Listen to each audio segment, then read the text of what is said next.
Hello, everyone. Welcome to Barca News. It is January 11th, 2024, and we officially have another El Clasico match as Barcelona just defeated Osasuna 2-0 in the semifinals of the Spanish Super Cup, qualifying to the final where they will meet Real Madrid on Sunday. This is the post-match live analysis. We have a lot to discuss about the match.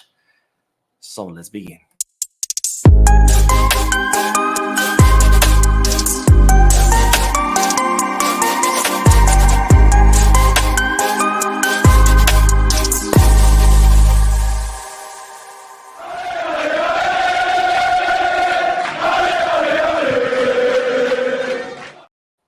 Hello everyone, welcome to the channel. My name is Mo and this is the post-match live analysis where we analyze Barcelona matches as soon as they end, not to be confused with our regularly scheduled live streams on Mondays and Wednesdays at 7:15 p.m. Eastern Standard Time where we discuss Barcelona news. Now, as always, I'll talk about a little bit about the match, then I'll head to the chat section to answer any questions, get a discussion going. And as always, make sure to hit the like button, subscribe to the channel, and drop a comment. And let's dive right into the match analysis because Barcelona have officially defeated Osasuna 2-0. Now they advance to the final of the Spanish Super Cup, where Real Madrid currently awaits after defeating Atletico de Madrid 5-3 yesterday. And I have to say, I was not completely disappointed with Barcelona's performance. I was actually kind of happy to see today's match. It was definitely an improvement from previous matches. I'm not going to say this was a great match. This was the best Barcelona match, but definitely lots of improvements all around in all the lines of Barcelona. So this is good news because if Barcelona continue in the same direction, that maybe we do have a hope to salvage in the season and maybe we do have some hope of winning some trophies. But of course, I don't want to get ahead of myself. This is only one match. One decent match after a very long string of bad matches. So I don't want to get ahead of myself, but I do have to say that I saw a lot of flashes of improvement, not just with players, but also on the strategic level and just tactics in general. Now, one thing I liked about the match today is that Barcelona were able to move the ball a lot faster. And I know I sound like a broken record because I've said this over and over again after each match that Barcelona had. At Barcelona have a big problem with the movement of the ball. They move the ball very slowly. They don't have quick transitions. They don't have triangulations. They don't have 1-2s. They don't have any mechanisms in place. And I've said that over and over again. But I have to say in today's match, we saw a little bit of improvement on there. We saw a few quick combinations between players. We saw a few quick transitions here and there. Not a lot, not enough, not as much as Barcelona should be having in every match. But definitely some, and some were enough to create chances, to create danger, to open up the field a little bit more and allow Barcelona to be more dangerous in Osasuna's third. Because this is what happens when you move the ball quickly. One thing you must realize about modern defenses that it's no longer a man-to-man defense. It's no longer one defender marks one player, another defender marks another player. It's not like that anymore. Modern defenses now work as a block. They all move together from one side to the other. So you cannot move the ball slowly. You have to move it as fast as possible. You have to make that whole block move really quickly from side to side or come forward and backwards or stretch it out and then make it shrink. You have to move the ball fast enough to make that block move really fast because in those fast movements, that defensive block, eventually, one player will lose focus. One player will react too late. An opening will happen. And that's when you take advantage of that opening. You make a pass or you run through that opening, creating the chance or creating the goal. And that's what Barcelona needs to be doing. That's what Barcelona has been failing to do all this season and all the second half of last season. And today, we saw an improvement because we did see some quick combinations, some quick passing that allowed Barcelona to break through Osasuna's defense. Now, the thing about moving the ball really quickly in a fast combination, this is something that has to happen in practice. This is not something that you can freestyle on the field. This is not something you can come up at the moment. These are things that get that are first drawn on a board then they're practiced over and over again to where they become automatic movement. It becomes muscle memory. And that's what I mean when I say mechanisms, when I say that Barcelona are lacking mechanisms, is those automatic passes, those fast combinations that have been trained over and over again in practice, where one player gets the ball and immediately everybody around them know exactly what to do. One player makes a run here, the other player makes a run there. This player passes it to that guy. When that guy gets the ball, he automatically knows that he has to pass it to this other guy. When that other guy gets the ball, this other player knows that he has to make a run to the box. That's the mechanism I'm always talking about. These are things that are drawn on the board. They are practiced over and over again until they become reflexes, until they become muscle memory. That's what Pep Guardiola training his team. You know, Pep Guardiola's Barcelona did not improvise these things on the field, did not come up with it in the spring of the moment. These are things that were practiced, and it's something that's very, very lacking in Xavi's Barcelona. I've said it over and over again, but today we did see an improvement. We saw some quick passing, some quick transitions. So definitely improvements. Again, I'm not saying this was a great match, but definitely a much better match than the previous ones. Hopefully Barcelona can continue on the same path, can continue improving, because if they do, maybe we'll have a shot at some trophies. But if we don't, if we keep playing like we were playing these past few matches against Almeria, against Barbastro, and of course, this season is lost. But anyways, let's head to the chat section. We'll do a few questions. We'll get a discussion going, and then I do want to talk about the formation. And of course, as always, we'll talk about certain players. There's several players I want to talk about, because now, again, not only did Barcelona improve as a team as a whole, but I also saw improvement in a lot of players. So let's head to the chat section. Let's see what you guys are saying. Lots of comments in the chat section. Thank you, guys. Let's see. The exclusive mindset says we win by more than one goal. Yes, finally. I think the last time we won by more than one goal, it was back in November. I think it's been a couple of months since we won by more than one goal difference. So yes, finally, 2-0, 2-goal difference. It's been a minute. And again, that's due to Barcelona's improvement in moving the ball much quicker, which allowed them to create many more chances, and as a result, allowed them to score more goals or win the match by more than one goal difference. Let's see. King City FC says, I don't think I can watch the game against Real. I feel like we're going to get murdered. I don't think so. And I'll tell you why. Because Real Madrid are playing just as bad as Barcelona. Real Madrid are having a bad season too. The difference between Real and Barca is they somehow, some way, they keep winning matches. I don't know how, but if you watch their play, it's not good. Real Madrid are not playing good. But somehow they know how to win. And that's the difference between them and us. So I don't think we're going to get murdered because, again, Real Madrid are not playing good. Barcelona are not playing good. We'll see how the final plays out. I think it's a coin toss. Anybody can win, but not because of merit. I think they both are just so bad that anything can happen, really. Let's see. One more. Barian says, hey, Mo, we won, but it's still very frustrating seeing us play the way we do. What is Xavi's plan? Honestly, I don't know. I don't know what his plan is. Again, I saw improvements today, but it has been 2 years so far, and I have yet to see any kind of identity, any kind of style of play develop, or any kind of mechanisms in place. I'm not seeing it. I don't know what his plan is. I have yet to find that out, but it's been 2 years, and it's honestly getting very, very frustrating. But improvements today, so I don't want to be negative. I do want to highlight the improvements. We did win. We're on to the final. We'll see how things go. But anyways, let's get back to the analysis because I do want to talk about the formation of the team. It was a 4-3-3, but at times it was more of I want to say a 2-3-4-2, maybe. There was a lot of variations in the formation. It started as a 4-3-3, but sometimes there was a line of 3 defenders. With Balde, Christensen, and Araujo. Sometimes both Balde and Jules Koundé would make forward runs, only leaving the 2 center backs back. I did see Gundogan and Frankie more of a double pivot kind of role, with Sergio Roberto more advanced, more of an attacking midfielder.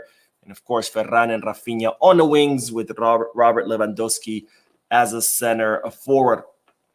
And I do have to say, very impressed with Ilkay Gundogan's match. It seems like the people from SofaScore, this is where I got this chart from, agree with me. They've given him an 8.9. And I have to say, was very, very, very impressed with İlkay Gundogan's match. I know a lot of people have been complaining about İlkay Gundogan, saying that we wasted our time signing him, that he's not the same. I completely disagree. I think İlkay Gundogan, yes, he's had bad matches, but all players have bad matches. But we've seen him gradually improve match after match, and I think today's match was probably one of his best, if not the best match this season so far. I mean, if you look at his heat map, and I did not pull it up, but if you look at his heat map, he was all over the place. He was up front, in the back, in the middle. I mean, he was coming back, helping with the defense. He was pushing forward. He was organizing the attack. He was distributing the ball. He was combining with his teammates. He, of course, provided the assist to Robert Lewandowski in his goal. İlkay Gundogan was all over the map. Great match by İlkay Gundogan. I don't think we wasted our time signing him. I don't think we should sell him. I've seen some people suggesting that. But, I mean, I'm not surprised. Fans are fickle. The suggestions I see, it's insane. I've seen people say sell Gavi. I've seen people say sell Pedri, sell Araujo, sell Gundogan. I mean, it's insane the things I see. But I don't think we wasted our time with Gundogan. One of the best matches this season so far. Great defensively, great offensively, great hold in the midfield right there with Frankie de Jong. Very, very impressive match by the German-Turkish player. And as you can see, he got an 8.9 score, which makes him the man of the match according to SofaScore, which are a website for statistics. But very, very impressed. Now, a few more players that I do want to highlight. I don't want to talk about everybody, otherwise this live stream will be too long. There's a few players I do want to highlight, starting with Jules Koundé. Great match by Jules Koundé. Great runs by the French defender, causing a lot of danger and a lot of headache for Osasuna's defenders on that right wing. We know, of course, João Cancelo is injured, so Jules Koundé had to step into that role, playing as a right back. Did not help as much defensively, but when he did, he was decisive. He broke a lot of passes. He had a couple of very successful tackles. He had one that could have been a goal that he prevented. So really good defensively. Didn't have a lot of participation defensively, but when he did, very, very solid defensively, but incredibly dangerous runs through the wings, causing a lot of headache for the Osasuna defenders. And I was very, very impressed with Jules Koundé's match because we have seen him drop in form these past few weeks. But of course, that's been all across the board with all the team. And that, of course, unfortunately has caused a lot of hate towards Jules Koundé, a lot of negative comments from the fans against Jules Koundé. I don't think we should get rid of Koundé like a lot of people are suggesting. I think a lot of people keep missing, or a lot of people keep confusing, is a bad player from a good player going through a bad moment. And that's something that people do not know how to distinguish. You know, like I've said before, fans are fickle. If a player has one great match, everybody's like, oh, he's the best. Next match, he has one bad one. Oh, sell him, get rid of him. He sucks. He's trash. And a lot of people fail to differentiate, again, between a great player who's going through a bad moment versus a bad player. And Jules Koundé is not a bad player. He's a great player who's going through a bad moment. We saw it last season. He was one of the best center backs in Europe, definitely one of the best center backs on the team. Very solid, very skilled center back who right now is going through a bad moment. But today we saw a really good performance by him. Hopefully he can keep it up. Hopefully he can go back to his form from last season, because last season him and Araujo were absolutely dominant, and hopefully we can see more of that. Another player I want to highlight is, of course, Robert Lewandowski, who scored Barcelona's first goal. And I have to say, I liked Lewandowski's positioning much better during this match than he's been doing during a few weeks, or last few weeks.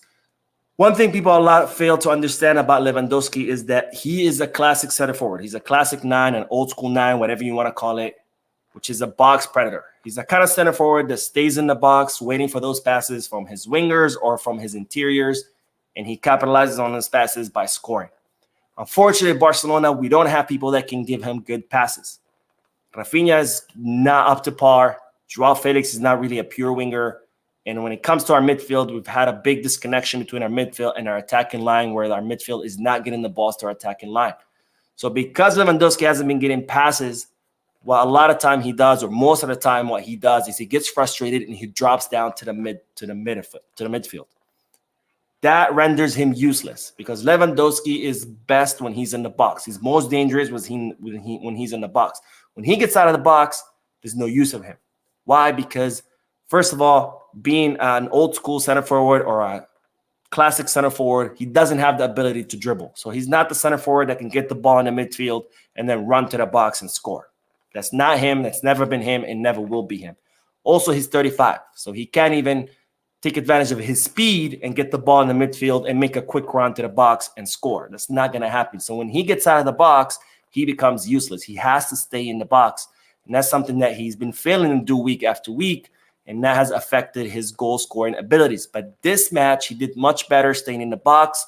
Even when he dropped down, he did much better making runs back into the box on time. And that's why we saw him get 2 clear shots that were blocked by the goalie. And of course, the third shot that he got, he scored it the way he always has, very technically able, putting it right in the corner, beating a defender with his body. Those are the kind of goals that Lewandowski is used to scoring, getting the ball in the box, capitalizing on it, and scoring. When he gets out of the box, he becomes useless. He has to stay in the box. He has to make better runs. And I saw him do that this match, and it was evident with the shots that he got and with the goal that he scored. So I'm very, very happy about that. Hopefully, we can see Lewandowski build up on that, because one thing also people don't understand is when all center forwards go through a dry spell. That's just a fact of football. But when they go through a dry spell, once they score a goal, the dam breaks and we start getting more and more goals. So hopefully this was the goal that broke the dam. Hopefully this is the goal that Lewandowski needed to restore his confidence, to restore his goal scoring abilities, and hopefully we can see him score more and more goals.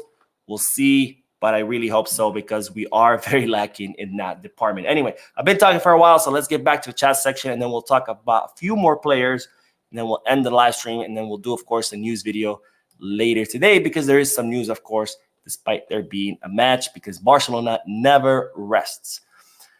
Okay, let's see. Carlos says Pedri will really help a lot. I do believe he should come in as a sub for a good number of matches, protect him from injury. Good points. I will talk about Pedri a little bit more further once we go back to the analysis. Let's see. Spooky says Araujo keeps making mistakes. Yes, but much better match than the matches before. Araujo has been making mistakes. I think a lot of it has to do with his injury. You know, he was playing with a broken jaw. I don't know if you've ever had a broken jaw. It's a very painful thing. And even more so if you're actually playing a contact sport with the broken jaw.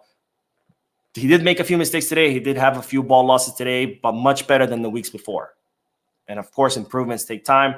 Hopefully he keeps building up on that, and we can see him having better matches and going back to his form from the beginning of the season. Fowler says there were moments where Lewa could have scored goals. 3 chances missed by him alone. I'm glad he gave us the first goal, which was well produced by Gundogan. I was actually not impressed by him.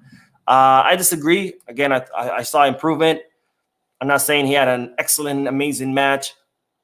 There was an improvement. He was much better than previous weeks. And did he miss? Yes, he missed. But you cannot score every goal. No player in the world has a 100% scoring ratio, not even Messi. All right, one more. Adetokunbo says they upped their game today. Satisfying, really very satisfying. Good Lewandowski scored. Joao Felix played well. Pedro was fantastic. De Jong was his usual stride of wonder. Lamine scored his second. Yes, 100% I agree with everything. Having said that, let's get back to the analysis, because we do have to talk about a few more players. And, well, you guessed it, Joao Felix. We have to talk about Joao Felix because today he had a good match. He only played, I think it was 20, 30 minutes. He had 2 or 3 really good runs. And then, of course, that beautiful assist to Lamine Yamal, getting past Osasuna's defender, pretty much being face-to-face with goalkeeper, making that pass to Lamine Yamal, allowing Lamine Yamal to score. So really good minutes by Joao Felix. I think the bench is doing him well. Now, I've said this many, many times before, and I'll say it again. I think Joao Felix is one of the most talented players in Europe. I was very happy when Barcelona signed him on loan. But the problem with Joao Felix is, and it always has been, whether at Chelsea or Atletico Madrid, is that he's a player that does not like to work hard. He's a player that likes to just bank on his skills, which, again, there are plenty. He's very, very incredibly talented. But in modern day football, you cannot only bank on your skills. You have to work hard day in and day out. And that's something that Joao Felix has been criticized a lot. And that became evident when he arrived in Barcelona. At first we had some excuses. We're like, well, he wasn't in Chelsea for that long. Atletico Madrid is not really his style. And then we were hoping things would be different at Barcelona. It seemed like it would be at first. He had a few couple good matches, but then after that, we saw the old Joao Felix where he was very erratic in his performance, very inconsistent. And finally, Xavi decided to bench him. And I think the bench did him good because today he had really, really good minutes. Now, let's hope Joao Felix can continue building on that momentum, because otherwise, I don't know what's going to happen to him. If he does not keep up his good performance, Barcelona will return him at the end of the season, and Atletico Madrid don't want him. And if he fails at Barcelona too, other clubs are not going to want him either. They're going to be like, well, he's failed at 3 different teams. Why are we going to waste all of our money on him? So I think this is make it or break it for him. And I think Joao Felix needs to understand that. He needs to start working hard. He needs to start helping defensively. He needs to lose the bad attitude, the diva attitude, and he needs to give us more good time, because if he doesn't make it in Barcelona, I don't think he'll make it anywhere else, because clubs will take note that he has failed at 3 different teams. And then once a player fails at so many teams, it's no longer the team's fault. Now you still got to start blaming the player himself. But nonetheless, great minutes by Joao Felix.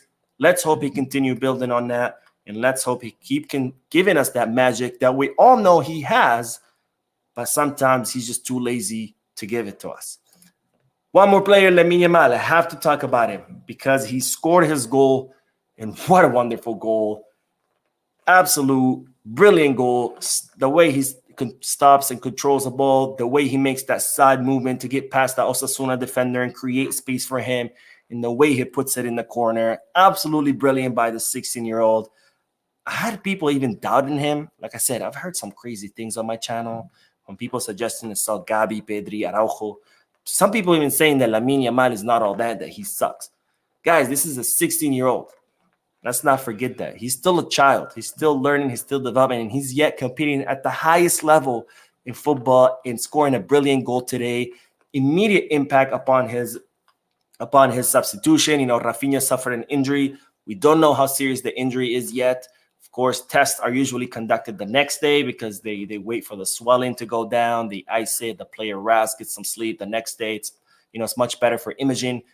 They will do medical exams on Rafinha tomorrow. We'll see how serious his injury is. Hopefully not serious. Hopefully it's just a bump and he can recover. But as soon as Rafinha was subbed out, we saw immediate impact with the arrival of Lamine Yamal, causing a lot of danger on that right wing. A lot of headache for Osasuna defenders. The way this guy can not only dribble, but the confidence that he has to attempt the dribbles, because not always his dribbles work. And that's normal. He's 16, and even if he wasn't, you can't always win your dribbles. But the way he keeps trying and trying and trying, he gets the ball taken away from him, he loses the ball, but he gets it back, and then he tries again and again and again. And that's very, very admirable, especially for a 16-year-old who's playing at the biggest stage and could easily get intimidated by these much, much older defenders.